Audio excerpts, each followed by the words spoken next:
एक विवेकानंद जी और एक उदाहरण का वर्णन किया करते थे। महात्मा जी थे, उनका आश्रम नदी के इस पार था।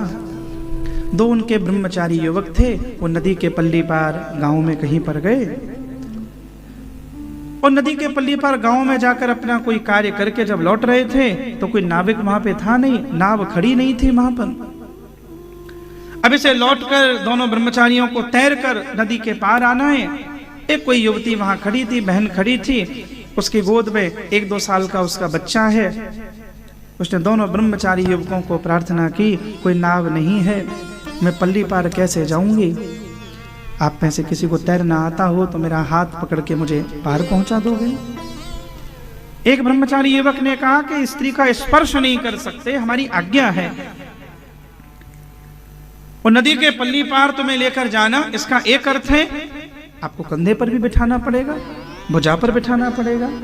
नहीं, उस स्त्री ने दोबारा कहा कि मैं पिता का रूप देख रही हूं, भाई का रूप देख रही हूं, और क्षमा करना, आप ब्रह्मचारियों को, सन्यासियों को, शंकराचार्यों को, मंडलेश्वरों को जन्म देने वाली स्त्री ही है। मैं मातृ स्वरूप में आपको निवेदन कर रही हूं। पहले ब्रह्मचारी ने कहा नहीं, संभव नहीं है, इंद्रियों का कोई भरोसा नहीं है। दूसरे ब्रह्मचारी ने कुछ विचार किया और उसने कहा, बहन मैं तुझे पल्ली पार उतारूंगा। बस अपने सीधे हाथ पर उस स्त्री का हाथ पकड़ा, उस स्त्री ने अपने बालक को अपने कंधे पर बिठाया और ये तैरता तैरता ब्रह्मचारी युवक उस स्त्री को पार लेकर आया। जब तक ये उस स्त्री को नदी के पार लेकर आया, इतने बीच में पहला वाला ब्रह्मचारी लगातार बोलता रहा, निकलवा दूंगा आश्रम से।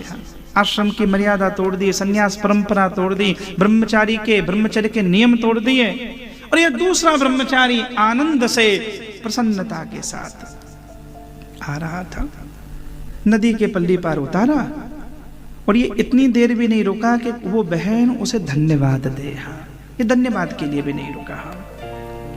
सेवा जब स्वभाव बन जाती है तो धन्यवाद के लिए भी नहीं रुका जाता है।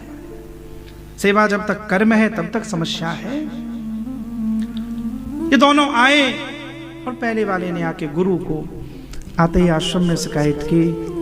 बोले आज तो उसने आश्रम का नियम, मर्यादा, परंपरा सब भंग कर दी। एक स्त्री को कंधे पर बिठाकर, बालक भी था, इसने पल्ली पार उतारा।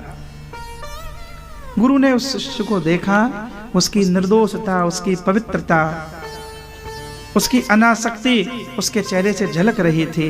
गुरु ने कहा क्या किया? उसने कहा गुरुदेव कुछ नहीं, कोई वाहन था नहीं, नाव थी नहीं, कहाँ जाती बेचारी अंधेरे में, छोटा बालक था, दूध से व्याकुल था, अंधेरा हो जाता, रात्रि में अकेली युवती थी, मुझे लगा यह मेरा पहला धर्म है, उस बहन को मैं पल्ली पार उतार दिया। तो दूसरे शिष्य ने कहा कि इसको आश्रम से निकालो। तब गुरु ने कहा इसको नहीं निकालूंगा, तुझे आश्रम से निकालूंगा। बोले क्यों? बोले ये तो उस स्त्री को नदी के पल्ली पार तक कंधे पर बिठा के लाया, छोड़ दिया, तू मन में अभी तक बिठा के घूम रहा है। बस तू मन में बिठा के आश्रम तक ले आया, वो स्त्री तेरे दिमाग से नहीं निकली अभी, तू तो अभी भी उसे ढो रहा है। ये तो हाथ पकड़ के लाया, छोड़ कर चला गया, वो स्त्री अभी भी तेरे चित्त को पकड़े हुए है। बस विहाय कामान्यः सर्वान् पुमांस चरति निस्पृहः। महाराज, मनः एव मनुष्याणाम कारणम बन्धमोक्षयो। तो संसार को भोगने में कहीं समस्या नहीं है, इस मालिकियत में समस्या है। महाराज, जब भगवान की स्वरूप, भगवान का प्रसाद मानकर इसे स्वीकार करते हैं और वह परमार्थ में लग जाए, यह वृत्ति भगवत धर्म का मार्ग है।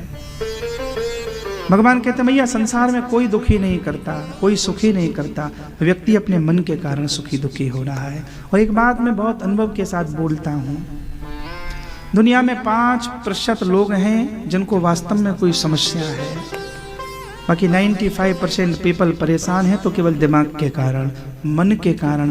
कोई दुखी नहीं कर रहा, हो रहे हैं।